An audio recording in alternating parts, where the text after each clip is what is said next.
consistently showing up, right? That's half of the recipe. Just being consistent, showing up, staying dedicated. But on top of being consistent, you guys keep inviting people. You guys keep reaching out to your accountability partners. We're growing this thing together, and it's beautiful to watch.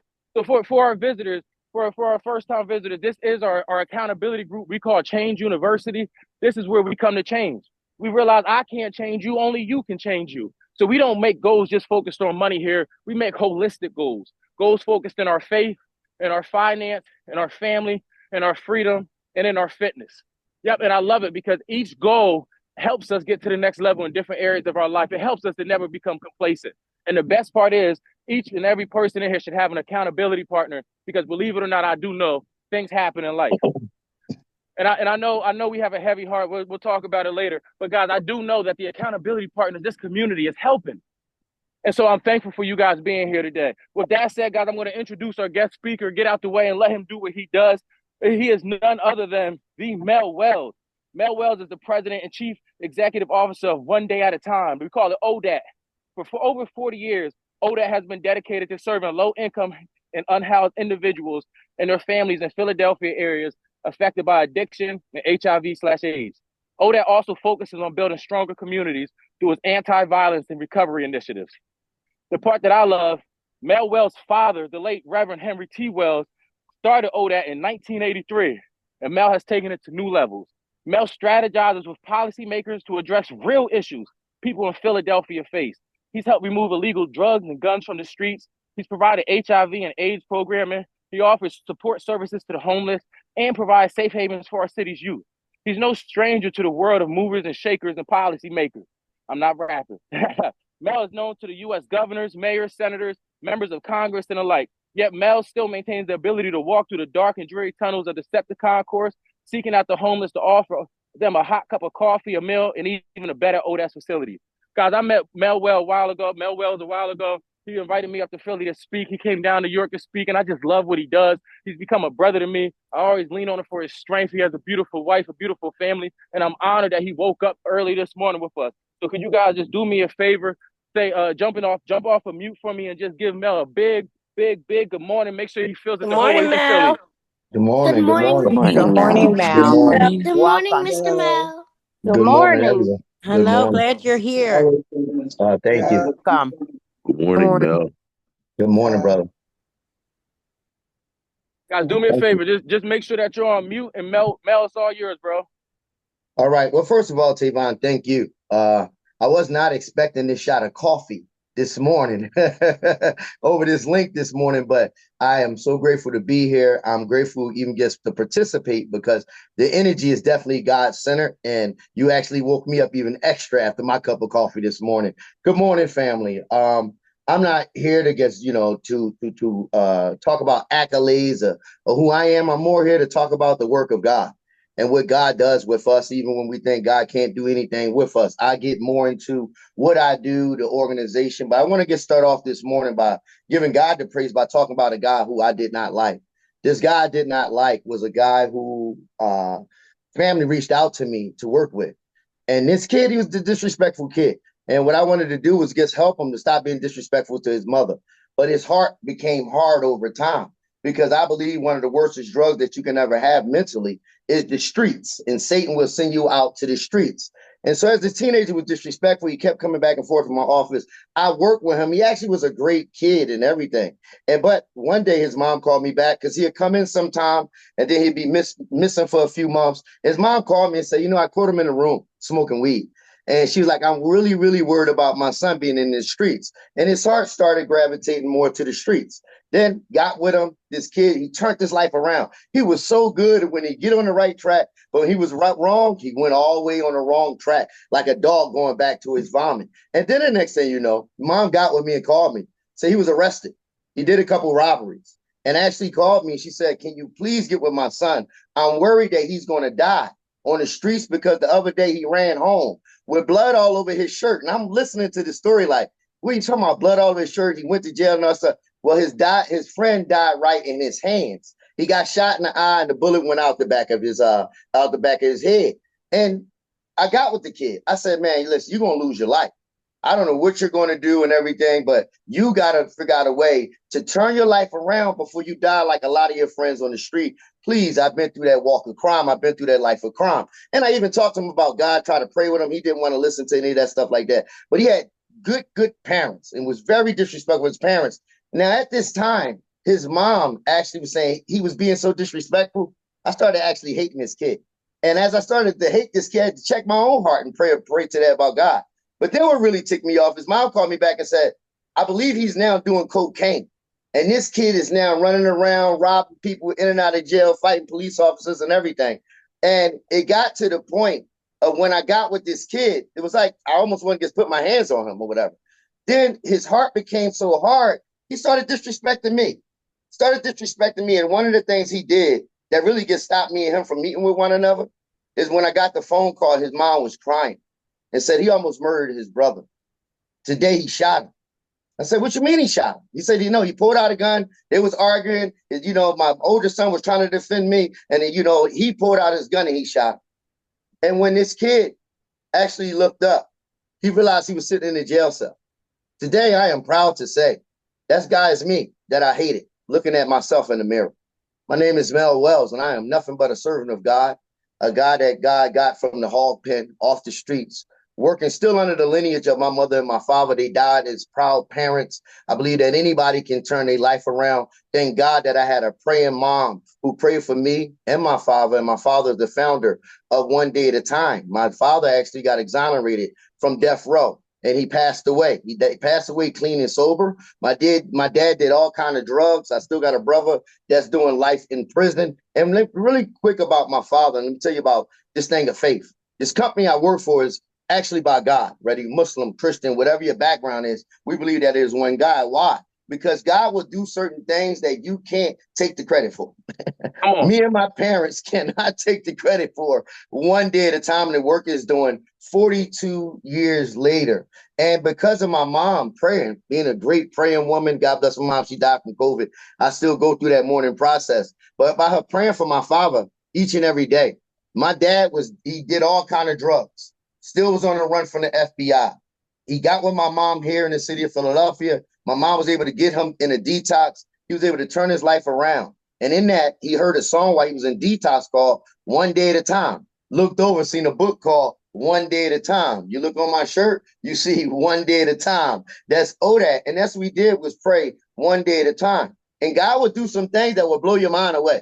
And my dad called home to my mom when I was just a little baby, about 3 years old. And he said, listen, I want to come home and start a program called One Day at a Time. And my mom said, yo, you know what? I support you. Now, my mom thought he was crazy, but my mom's a praying woman. She said, as long as they ain't bringing them guns and drugs in here, we can do whatever it is, whatever. And my father came home, but he didn't come home by himself. He came home with one of his friends.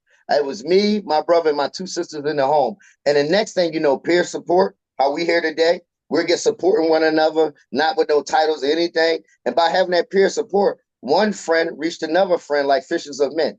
And the next thing you know, we had 5 or 6 people moving in our house. Me, my brothers and sisters were sleeping in the living room. And now today, because of the work that they did back then, we're one room to another room. We went to 32 homes. Now today we service over 57,000 people 42 years later, located in London, India, and Cambodia, with also establishing a world-renowned organization that actually is situated about 12 to $14 million now. And we don't focus on drug and alcohol recovery. We focus on holistic recovery, like Tavon was saying, when it comes to faith, fitness, finances, whatever it is, because one day at a time is not in existence to keep people off of drugs. There are a lot of people wrong about that. Hey, I just want to get off the drugs.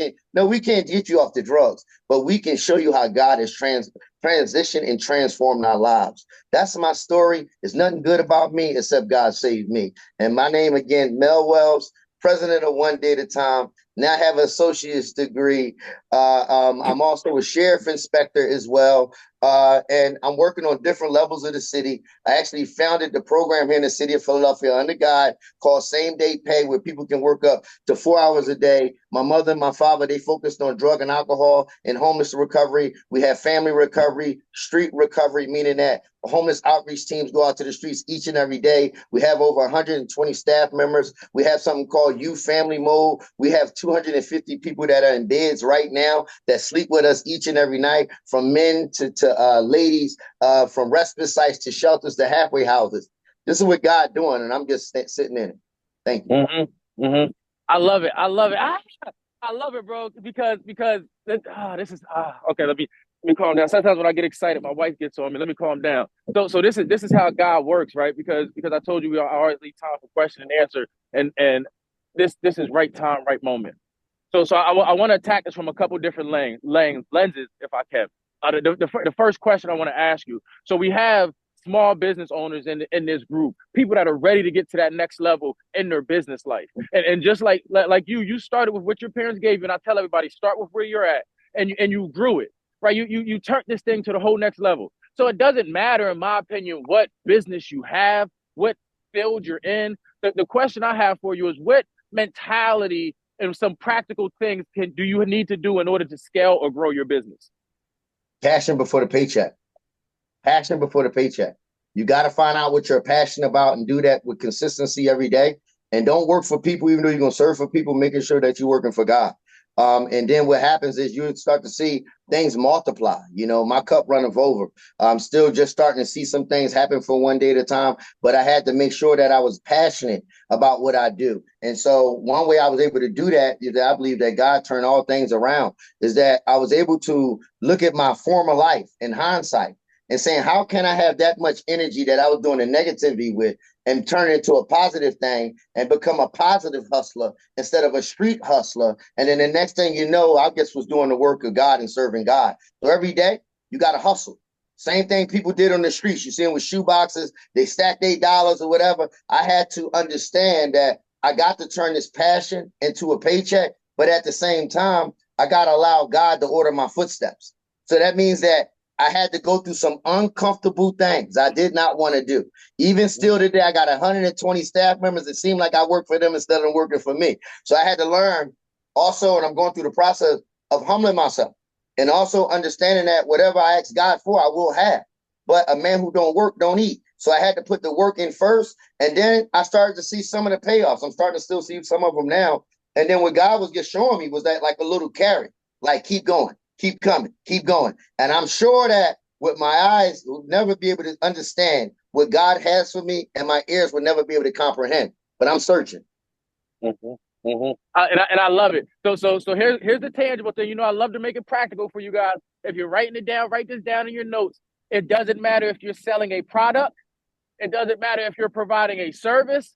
It doesn't matter what field or industry you are in. You are going to have to outwork your competition, because nobody is coming to pay your bills. Nobody is coming to give you a paycheck. Nobody is coming to turn your business up. If you're not passionate about it and willing to outwork your competition, do me a favor and just sell all your stuff and go back to whatever you was doing with the 9 to 5. Because I promise you, trying to be an entrepreneur, trying to start a business, using your gift to produce, it takes a lot of energy and it's not easy. And when we look for the easy route, that's when we lead to disappointment. So I love it. I love it. So the second thing, guys, I don't know if you know this or not, but Mel's from Philly, and I know we hear a lot of stuff from Philly, but he's in the streets of Philadelphia. Gun violence. He sees all these young men, and I know that some of us, we've either been through the system, we know family members that have been through the system, and sometimes what happens is in this thing called life, we only have so much energy, and I do understand that real life does happen. So when family members go through the system, when we go through trials and tribulations, how do you keep that same energy, that same focus that says, guess what? Even though I'm going through the valley right now, even though I'm going through this trial right now, better days are coming. How can we increase our faith? That's easy for me. I don't know about everybody else, but it's two things. Hindsight will give you insight.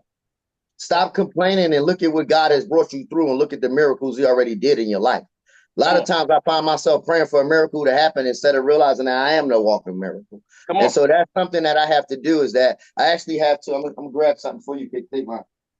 that actually, this is a list. I didn't even know I was going to pull it out. I'm just sitting in my home office. Instead of complaining, what I started to do was write down all the promises that God actually answered in my life. And Yeah, so these are all the promises. So why won't I think he won't handle a couple promises today for me? And so you got over 100 and something blessings that's down there from God saving me from the streets, give me contracts in the corporate world. And so, just really looking at all the blessings that God has put in front of my life and realizing this too. I don't say this to brag, but to realize that, man, he already did a miracle, saved me from the graveyard, from the jail cells. I was incarcerated 6 times and I'm a sheriff inspector. So God hmm is turned and stand here with no record today. So if he did that, if I just hold on a little bit longer, I'm hmm sure the blessings going to get better. But the secret too is this: Deuteronomy 8. Never forget where you come from. So when God bless you, don't forget the times when you ask for help. And if you use that secret ingredient, your hindsight, that is all the motivation you need. I love that, bro. I love that. I got to start a list because it's so easy to forget. And one thing that I want to impart on you guys is a lot of times, sometimes if our ears aren't right, we can't catch what Mel's saying because it's easy for him to talk. And it's like, yeah, man, he's getting blessed like that because of his faith. And this is what I've learned, because sometimes you can rely on somebody else's faith. Right. This is why I tell you guys, when something happens to somebody in this community, we start rejoicing, because if God's in this community blessing somebody, guess what? That means he's around, and that means I got to be next. Right. But what happens is, if our spirit isn't right, if our energy isn't right, we won't attract those things. And I love Yeah, it, because some of us right now are saying, man, it's not my time. It's not my time. Man, he's got the spotlight. She got the spotlight. And I'm here today to tell you, it is your time. It's your time to be clapping. It's your time to be that's cheering right. somebody on. That's right. It's your time to be praying. It is your time. Take advantage of the opportunity. Yeah. Yeah. I love Tavon, it. if I may say this right here, y'all, never be in competition with nobody. Understand that. You got to figure out a way that you actually are happy for other people, giving other people the glory or whatever. Because what I found out is that God will work on your heart first. And the way that he'll work on your heart first is that he will bless everybody on the outside to check you on the inside to see if you're real about this. Mm-hmm. Do you really want this? Can you hold on for the paycheck? Yeah, your homie got blessed more than you. He got more money than you. But can you still pray for him and thank God that, we're actually blessing him on this side? Because one bad thing is with African American, a lot of organizations, that we become really competitive instead of working together as one body. So what One Day at a Time does is that I came up with other services that can partner up with the city that's funded. So if the mayor got something going on, I got to figure out a way to pick up the trash. If the governor got something going on. So my thing is always to figure out a way to connect and serve. Because if you can serve, you can become a servant leader. Mm-hmm. Mm-hmm. I love that. I love that. And that's another tangible thing, guys. If you're willing to serve, there's always a place for you. So Yeah. so so watch this. This is what I wanted to close out with, because I come here for heavy heart, and my community knows I eat my own cooking, right? And that's a metaphor to say the stuff that I tell you guys, I actually do. I'm not just on here talking. And every morning I come for this walk on this call, because I come and see my brother. This is my brother's grave right here. I come and see my brother because I use it to remind me. And one Yeah. thing I told this community is, the stuff that we go through, the pain that we go through, does not define us. The pain that we go through that does not dictate who we are. That pain that we go through is actually to propel us to our purpose, to propel us to new heights. And I don't know if this community caught it, but Mel just said earlier he lost his mother during COVID. That's relatively recent, and that's why I said that this was so God sent. Because just yesterday, and she gave me permission to share this, but our community member Colette lost her father. And I told her that today, that this call would be really good for her, because I remember some of the advice that you got when you lost your mother, but I was hoping that you could share some of the advice that you got, and just share with the community at whole. How can we use the pain and the stuff that we go through to push us to our purpose, to propel us to that next level? Because I know it's not easy, but you've gone through it. You're still going through it. Can you give us some things that you do? Well, the pain is actually is a good thing, because that means that you can go through a mourning process.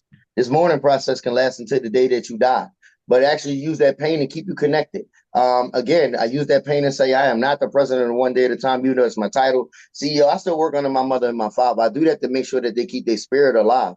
And just making sure that each and every day that I don't take life for granted. I'm sure your mom, and I don't know you from a can of paint, And I'm sure God, just put this on my heart to let you know that your mom would not want you to be sad.